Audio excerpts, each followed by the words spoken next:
So Glenn Greenwald is taking some heat on Twitter because he went on Tucker Carlson's show to at least somewhat defend Tulsi Gabbard, who announced that she's running for president recently. Tulsi has been getting a lot of shit from, the Hillary Clinton type Democrats, the more establishment centrist-y type Democrats. And that's not to say that there's no, sorry for the beeping, but it's absolutely vital this stays plugged in. That doesn't mean there's no legitimate criticism of Tulsi Gabbard. In my segment where I covered her launch, I described many legitimate criticisms of Tulsi Gabbard, but it is true that there's some very hacky attacks against her as well. So Glenn Greenwald talked about this on Tucker Carlson's show. Let's see what he had to say. Glenn, this is not a defense of Tulsi Gabbard or endorsing all of her views or whatever, but I'm just watching this and I'm thinking, when did Tulsi Gabbard get to be the enemy of everyone? What is going on here? So, yeah, I'm not a supporter of Congresswoman Gabbard's candidacy. There are some really legitimate and serious concerns that I have that have been raised by the real left, not the Democratic Party liberals, right, about some of her support for the war on terror, her affinity for Hindu nationalism in India, her affection for some really terrible dictators that I think she should answer for and be clear about. But what's really going on is twofold. One is that in 2016, she resigned from the Democratic National Committee because she accused Debbie Wasserman Schultz and the DNC of cheating on behalf of Hillary and then supported Bernie Sanders. So Democrats hate her for that. But they also hate her because she's been questioning a lot of Washington orthodoxy that both political parties support, including why it is that we continue to try and change the regimes of countries far away, like in Syria, and why we continue to prop up regimes that make the world hate us, like we do in Saudi Arabia. So for better or for worse, she deviates from a lot of the Washington consensus. She's hard to put into a liberal or a conservative or a right wing or a left wing box. And that's what Washington really hates the most, are people who are kind of independent minded and critical thinkers. But there's something so stealthy and feline and dishonest about the way they're attacking her. If you don't like her foreign policy views, then let's just say so. But no one ever really wants to debate what our foreign policy should be. They just attack anybody who deviates from their own dumb ideas. Have you noticed this? Yeah, well, so I think there's one particular smear that has become extremely pervasive in U.S. discourse that is central to sustaining the United States as a country that's at endless war, which is if you don't support a particular war that Washington wants, to remove a particular leader, you get accused of being a supporter of that dictator. In 2002 and 3, people who were against the Iraq war were accused, often on this network, but others as well, of ridiculously accused of loving Saddam Hussein. People who opposed the intervention in Libya in 2011 were accused of being apologists for Colonel Gaddafi. And now Tulsi Gabbard is being accused of being a supporter of someone that she actually called a brutal dictator, Bashar al-Assad, because she's asking why it is that we are spending $1 billion a year, or were, arming rebels who we don't know, trying to remove the leader of a foreign country, and engaging in all kinds of policies that are actually worsening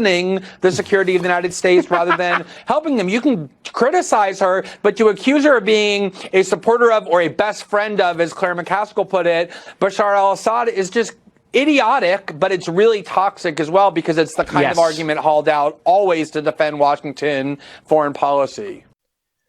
So Glenn's touching on a really interesting dynamic there, and I think he's largely correct. So first, let's just get out of the way what at this point I think is pretty obvious. Are there criticisms of Tulsi Gabbard that are legitimate? Yes. Again, I made them in my video describing the launch of her campaign. And just to run through those real quick, I think a somewhat legitimate criticism is on her anti-gay past. Now, her voting record has been 100% pro-gay, so that's why I say it's semi-legitimate, because a lot of these same people who are attacking her for her anti-gay past totally give Obama and Hillary Clinton a pass, when Tulsi Gabbard actually changed to being pro-gay before Hillary Clinton did. So it's selective outrage in some corners on this issue.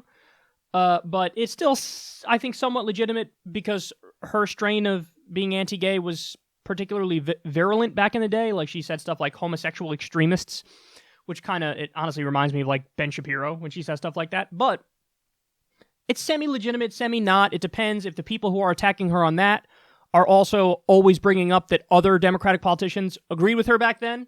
Well, then I'd say it's legitimate, but it's selective for some people, so semi-legitimate. Let's put it in that category. Now, the totally legitimate criticisms, I think, are ties to Hindu nationalists. She's actually raised a lot of money from Hindu nationalist groups, and she's been kind of a supporter of Modi.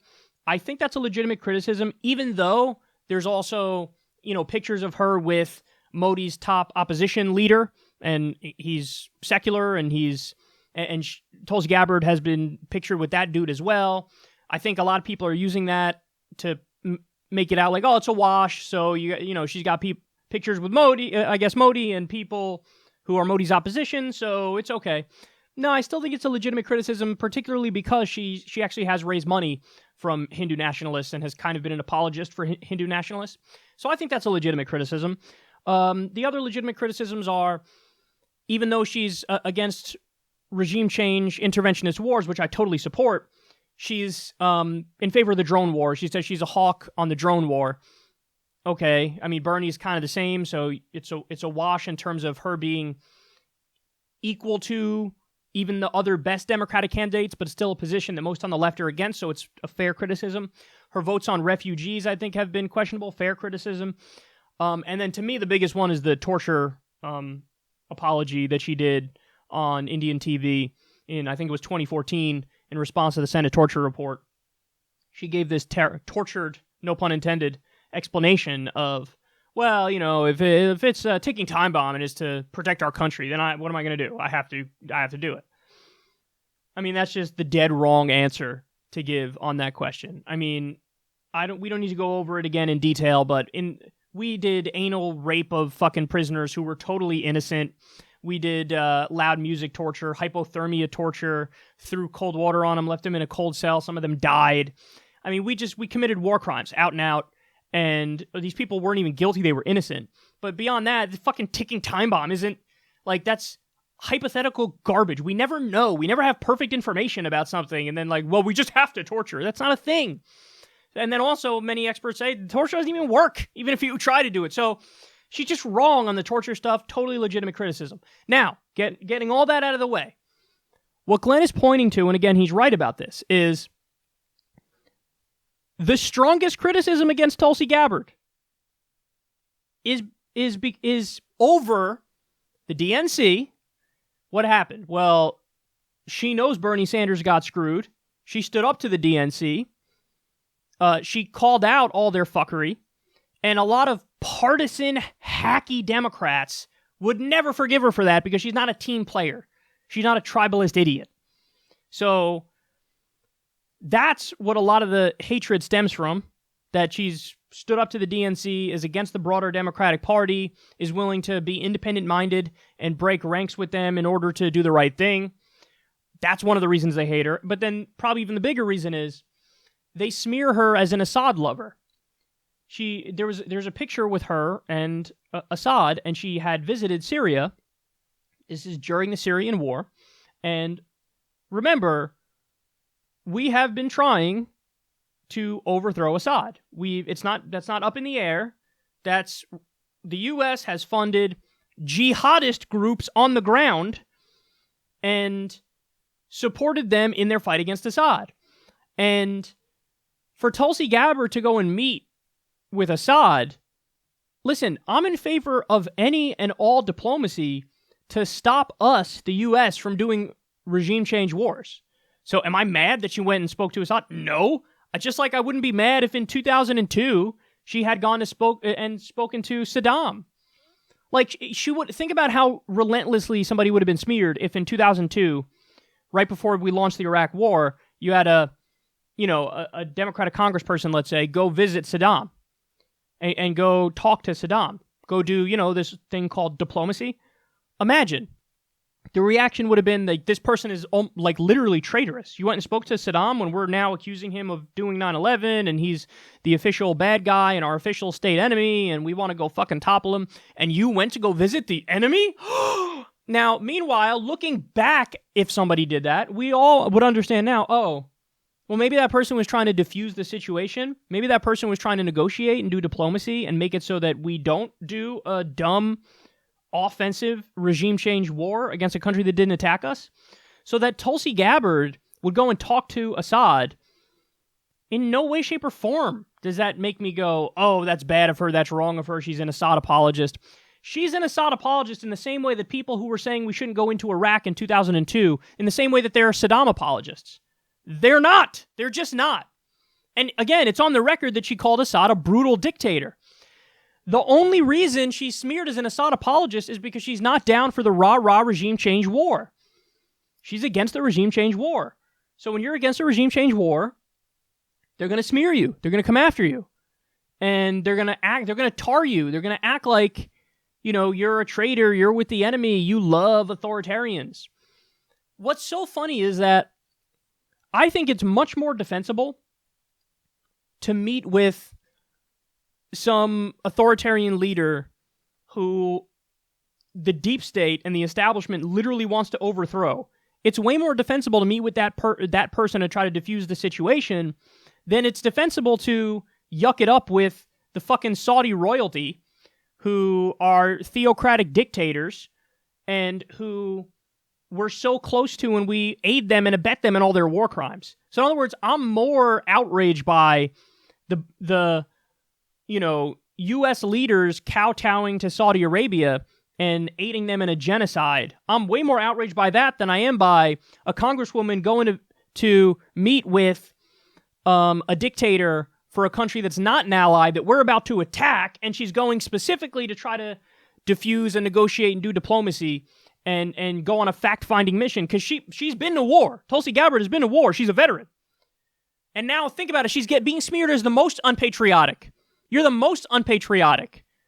You're against the United States. Why are you, coddling our enemies? Because she doesn't want us to do a regime change war. So I'm more sympathetic to this meeting with Assad than I am of fucking Pompeo and Trump always doing the Saudi bidding and giving them hundreds of billions of dollars worth of weapons and sitting by and aiding their genocide of Yemen. But there's no outrage over that, and there's a tremendous amount of outrage over a meeting with Assad. So, in other words, the thing that is like the least worthy of attacking Tulsi Gabbard over, that's the thing that all the corporate establishment type Democrats are doing. They're attacking her over the Assad thing. They're attacking her over the DNC. And those are the things that I think are positives for Tulsi, because it shows she's willing to buck orthodoxies. She's not just going to fall in line. She's going to stand up when she thinks that the people are wrong about something, like she did at the DNC when Bernie was getting screwed. She's going to try to do her best to avoid us going to offensive wars like she was doing in regards to Syria. She doesn't like Assad. She doesn't love Assad. She's not... She called him a brutal dictator. The whole point is, yeah, he's a bad guy, but I don't want to go to war, so I'm going to go meet him and see what's up. So, again, I think it's so hacky, and it's unfortunately so common that that's what she gets attacked over. But Glenn Greenwald made some great points there.